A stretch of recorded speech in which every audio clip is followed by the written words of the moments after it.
Dans quelles conditions avez-vous reçu cette prophétie?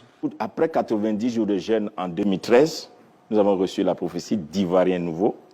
Et dans la prophétie d'Ivoirien Nouveau se trouvait une des prophéties qui concerne que la Côte d'Ivoire allait organiser sa propre CAN et la remporter. Un ensemble de prophéties que vous avez partagées. Oui, c'est plusieurs prophéties sur la nation.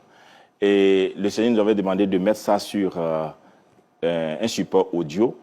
Et en 2014, nous sommes allés en studio. Et c'est le 15 octobre 2015 que mon service de communication a posté pour la première fois cette prophétie qui est Ivoirien Nouveau. Et à l'intérieur d'Ivoirien Nouveau se trouve la prophétie où Dieu a dit clairement que la Côte d'Ivoire, il arriverait que la Côte d'Ivoire organise une Coupe d'Afrique des Nations et la remporter.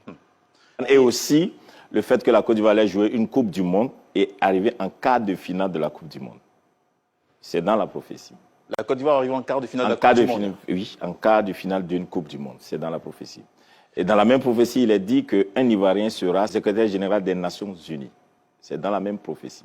En quelle année ça va arriver, ça?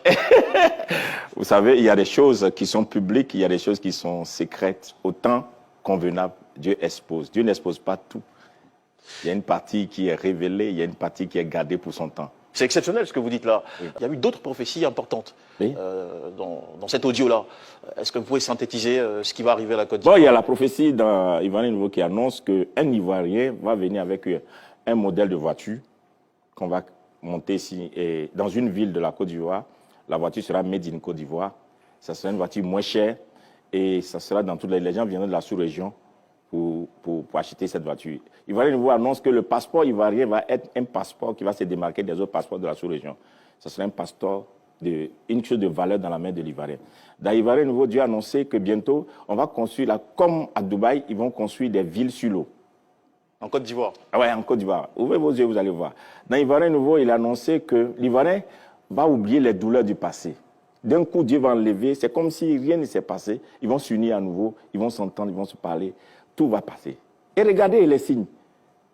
Après la CAN, il y a une facilité que Dieu est en train de faire. Donc Dieu a annoncé dans l'Ivoirien Nouveau que les entreprises vont prospérer. Toutes les entreprises ivoiriennes, en Côte d'Ivoire et en dehors de la Côte d'Ivoire, parce que désormais, des hommes comme les races des Dangote vont commencer à émerger en Côte d'Ivoire. Vous avez vu les jets privés des Nigériens ici, c'était un message. Les gars étaient venus pour un combat spirituel. Ils viennent avec les jets privés, leur richesse, pour dire... Écoutez, ils étaient venus pour supporter leur équipe? Non, c'est ce que vous avez vu. Moi, j'ai vu autre chose.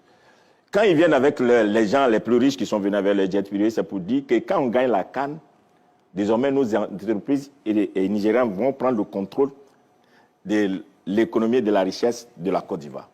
Alors que la prophétie dit que ce sont les Ivoiriens qui vont aller dans les nations et avoir les entreprises ivoiriennes qui vont prospérer dans toute la sous-région. Ghana, Togo, Bénin, Nigeria, Mali, Niger, partout.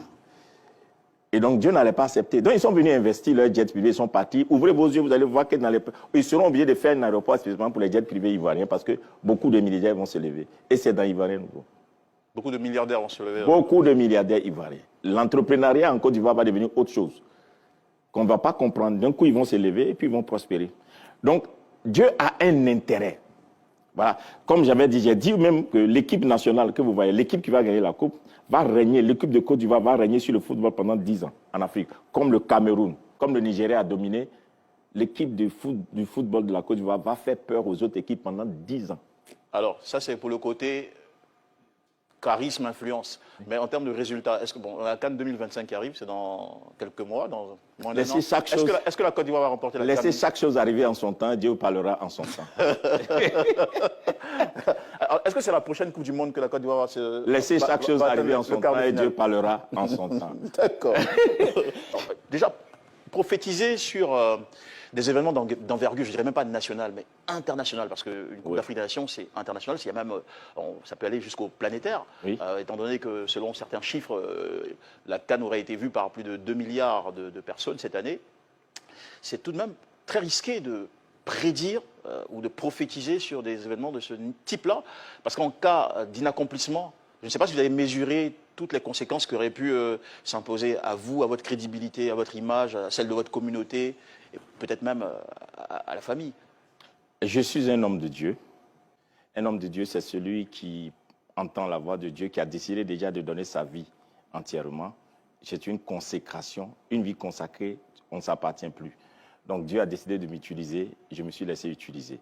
Et donc je n'ai plus rien à dire quand je sais que ce que j'ai reçu est concret. Je ne peux pas recevoir une prophétie en 2013 et avoir la conviction d'aller mettre la prophétie sur un support audio en 2014 et demander à mon service de communication de poster en 2015 et le 29 décembre, demander à mon service de communication de poster que la Côte d'Ivoire va gagner la Coupe d'Afrique et douter. Jamais. À aucun moment dans cette compétition, vous n'avez douté, surtout lorsque Jamais. nous avons perdu face à la Guinée équatoriale 4-0. Je ne peux même pas douter. Parce que je sais que la voix que j'ai entendue, c'était la voix de Dieu. Comment vous avez réagi au fait que, après la défaite, donc la douche froide qu'on s'est prise face à la Guinée équatoriale 4-0, il y a eu les Ivoiriens plusieurs Ivoiriens ont fait ressortir le poste justement dans lequel vous annonciez que nous remporterions la CAN. Oui. Et vous avez été moqué, raillé. J'ai eu beaucoup de commentaires très virulents, des critiques très acerbes contre vous. Ils vous en voulaient parce qu'ils estimaient que c'était une prophétie trompeuse. Est-ce que vous avez été choqué, atteint d'une certaine façon, vous et vos proches, par cette déferlante de colère? Je n'ai pas été choqué. Au contraire, pour moi, vous savez, la foi est autre chose. La foi est une folie pour le monde. J'étais convaincu que ce que j'ai reçu est de Dieu et Dieu ne peut pas me lâcher. Vous savez, c'est plus de 25 ans de ministère, c'est plus de 25 ans d'activité. Et dans ce pays, toute la crème des pasteurs et des pères dans l'église me connaissent. Et les gens savent que je ne suis pas un homme très public, je suis très caché, je ne fais pas mes choses comme ça. Et donc si je poste que la Côte d'Ivoire va gagner, je sais ce que j'ai entendu. Et je sais ce qui va se passer. Donc je n'avais pas peur. Mais au contraire, j'attendais de voir qu'est-ce que Dieu voulait faire par cet échec. C'est ce qui est le plus important. Parce que les gens, ils critiquent l'échec, mais ils ne savent pas que l'échec est un message, que l'échec est une victoire. Il n'y a pas de victoire sans échec. Parce que la CAN a enseigné plusieurs. Ceux qui ont peur de l'échec ne réussiront jamais dans la vie. Donc Dieu voulait provoquer l'échec pour que les gens partagent l'affiche.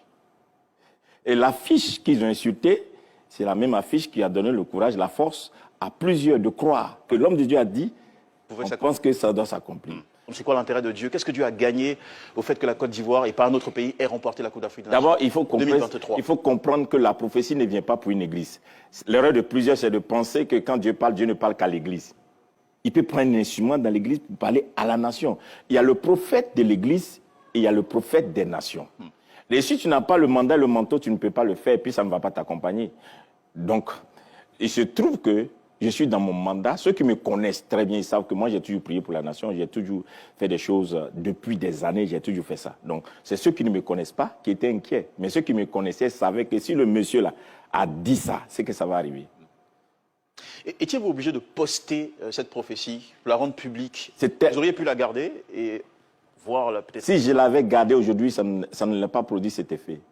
L'effet que ça produit, c'est qu'il y a des jeunes aujourd'hui qui croient que ce que Dieu dit arrive. Il y a toute une jeunesse, il y a toute la nation qui croit aujourd'hui que Dieu parle encore, Dieu travaille. L'échec n'est pas forcément du malin, parce que Dieu peut utiliser un échec pour provoquer une victoire. Et donc l'échec de la Côte d'Ivoire a uni la Côte d'Ivoire, a réveillé la Côte d'Ivoire, a ramené l'affaire de la Côte d'Ivoire. L'Ivoirien s'est rendu compte qu'il n'était pas patriote pendant le début de la CAN. Mais quand l'échec est venu, il y a eu un sursaut. Tout le monde s'est réveillé. On doit comprendre que il y a des voix encore que Dieu peut utiliser dans les générations. Et cette voix peut venir d'un chrétien, mais ça peut être une bénédiction pour toute une nation et des nations. Ce n'est pas seulement la chose des chrétiens, c'est la chose de toute une nation, de toute une génération. Vous savez, quand l'équipe nationale jouait, moi je ne regardais pas, je priais. Vous n'avez regardé aucun des matchs des éléphants? C'est rare. J'ai passé des heures de 18 heures de prière, 12 heures de prière. J'ai passé 24 heures alignées de prière, sans arrêt. Uniquement pour une question de football? Le football. Donc, ce que je voulais vous dire, c'est qu'il est important pour nous, dans ces derniers temps, de craindre Dieu. Les gens doivent savoir que, malgré tout ce que nous faisons, Dieu est à la tête. Et si Dieu veut faire quelque chose, aucun homme ne peut s'opposer à sa volonté. Donc, il était arrivé que Dieu a choisi la Côte d'Ivoire pour quelque chose, dans ces derniers temps. Et Dieu voulait utiliser la Coupe d'Afrique des Nations pour parler aux nations sur la Côte d'Ivoire. Lorsque vous multipliez des heures de prière pour une prophétie dont vous êtes déjà sûr qu'elle s'accomplirait, est-ce que ce n'est pas peur que le contraire arrive, que vous priez pour empêcher un éventuel non-accomplissement de la prophétie? Parce que le Vous avez travail... besoin d'aider Dieu dans sa tâche? Enfin, je ne sais pas si vous Non, comprenez ma non, question. non. Le travail de l'homme de Dieu, c'est d'être à l'écoute de Dieu. Je l'ai écouté, je l'ai entendu en 2013. J'ai obéi quand il m'a dit de mettre sur le support. J'ai obéi quand il m'a dit de mettre sur YouTube. J'ai obéi quand il m'a dit de poster l'affiche. Je devais rester toujours à son écoute pour savoir qu'est-ce qu'il faut faire pendant et après. C'est comme après la CAN, les gens m'ont sollicité, mais je ne suis pas allé quelque part. Parce que je ne veux pas une publicité. C'est pour que Dieu fasse sa publicité et non ma publicité. Dieu veut travailler, il a travaillé, il m'a utilisé comme un instrument, c'est fini. C'est pour sa gloire. Donc, il est important pour l'homme de Dieu, surtout celui qui a la dimension de prophète des nations, de comprendre qu'il ne suffit pas de prophétiser. Quelle est la position que tu prends pour que ton travail soit accompli?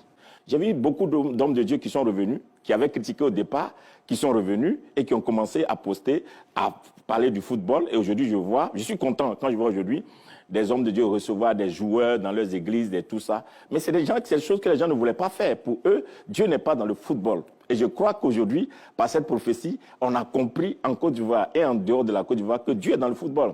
Il y a des pasteurs au Nigeria qui sont très loin, qui ont des grands ministères que je respecte, qui ont prophétisé que leur pays allait gagner, comme au Congo. Mais la Côte d'Ivoire était un pays choisi par Dieu dans cette saison. C'est pas du chauvinisme, ça? Vous n'êtes pas trop patriote? Non, vous savez, d'abord, un vrai prophète doit être patriote. Oui, un vrai prophète doit être patriote. Un prophète qui n'aime pas son pays n'est pas un prophète. Qui n'aime pas son pays, qui parle mal contre son pays, il n'est pas un homme de Dieu. Donc, Dieu nous recommande ça d'abord. OK. La deuxième chose, c'est savoir, est-ce que tu as entendu la voix de Dieu? Donc, si tu as entendu la voix de Dieu, tu n'as pas peur de dire ce que Dieu t'a dit. Donc, il faut pouvoir discerner quand c'est Dieu qui parle ou quand c'est ta propre passion. Sûr. Moi, j'ai posté la victoire de la Côte d'Ivoire. Mais après, je ne suis plus revenu là-dessus. Parce que ce n'est pas ma bataille, c'est la bataille de Dieu. J'ai suivi seulement l'instruction de Dieu. Il me dit, reste en prière, fais telle chose. Je l'ai fait.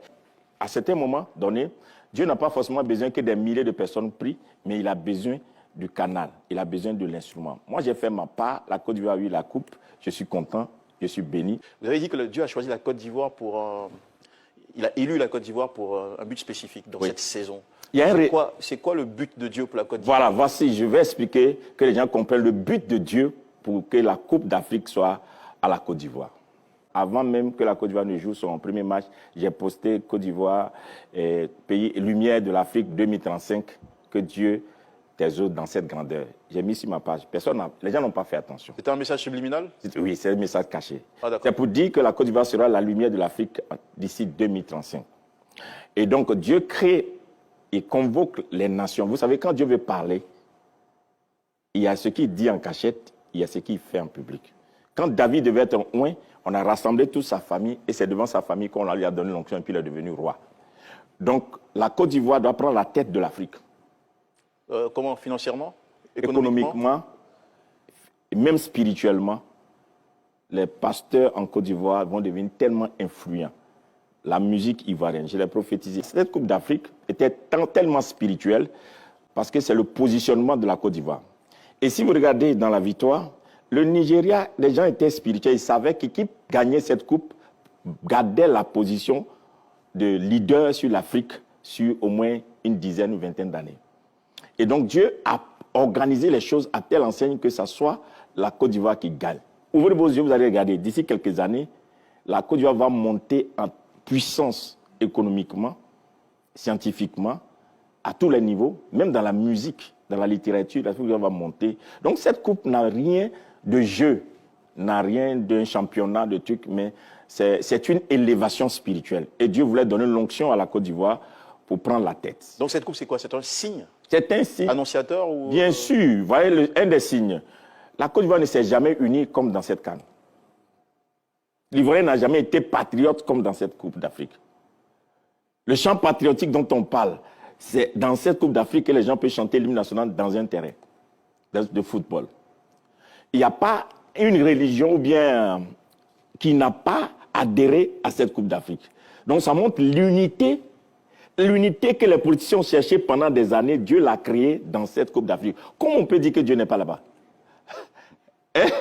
Dieu l'a créé. Et même les chansons que les gens ont créées, ça montre aujourd'hui où va la musique ivoirienne. Comment quelqu'un peut rentrer en studio en 2-3 jours et sortir quelque chose qui peut donner des... Bon, ça veut dire que Dieu était partout dans cette Coupe d'Afrique.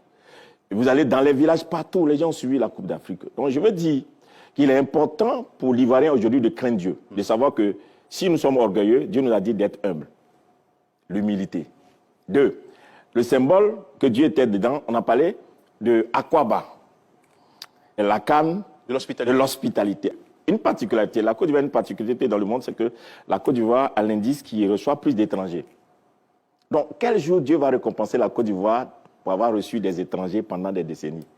En leur donnant une coupe qui allait créer la réconciliation et l'unité. Donc, il y a trop de signes dans cette Coupe d'Afrique qui parlent que Dieu a choisi la Côte d'Ivoire pour quelque chose d'exceptionnel. Donc, ce n'est pas juste un jeu. Non, voilà. Évangéliste béni de Dieu. Oui. Est-ce que, au sortir de cette CAN pour laquelle vous avez prophétisé des années à l'avance et obtenu l'accomplissement grâce à Dieu, il y a eu un impact sur votre communauté, sur le nombre de personnes qui fréquentent votre communauté? Un véritable homme de Dieu, il n'est pas un marchand de prophétie. Dieu n'a pas besoin d'une prophétie pour remplir mes églises. Ce que Dieu m'a réservé, Dieu va me l'amener. Mais Dieu ne parle même pas d'église, Dieu parle des nations. Est-ce que vous savez qu'aujourd'hui, la Coupe d'Afrique en Côte d'Ivoire est en train d'enseigner des nations autour? Il y a des gens qui ont appris avec la Coupe de l'Afrique en Côte d'Ivoire que la victoire de la Côte d'Ivoire, on doit faire attention. Non seulement Dieu peut parler, mais Dieu peut faire gagner, Dieu peut imposer sa volonté. Les stratégies humaines peuvent des fois échouer là où Dieu est. D'accord. Votre message de fin, peut-être à la Mon message de fin, c'est de dire à tout bon Ivoirien, quelqu'un pouvait dire, mais la CAN est finie, le président a pris le trophée, les éléphants, ils ont eu leur argent, l'entraîneur, chacun a eu sa part, mais et la population? Le message de cette CAN, c'est pour dire à la population, le message 1 de l'Ivoirien nouveau, on a changé. La Coupe d'Afrique a accouché l'Ivoirien nouveau, l'identité, l'unité, la paix, l'amour entre les uns et les autres, la solidarité, être fort. Tant que l'Ivoirien gardera cet esprit, toutes les batailles qui viendront devant d'eux, ils vont les gagner. Que personne ne perde cet esprit qu'on a eu dans la CAN. La CAN, on peut t'enterrer comme on le dit dans notre jargon, il y a un Dieu qui peut te ressusciter. Et je crois que la Côte d'Ivoire est debout. Plus jamais une nation, plus jamais une opposition ne va faire tomber la Côte d'Ivoire.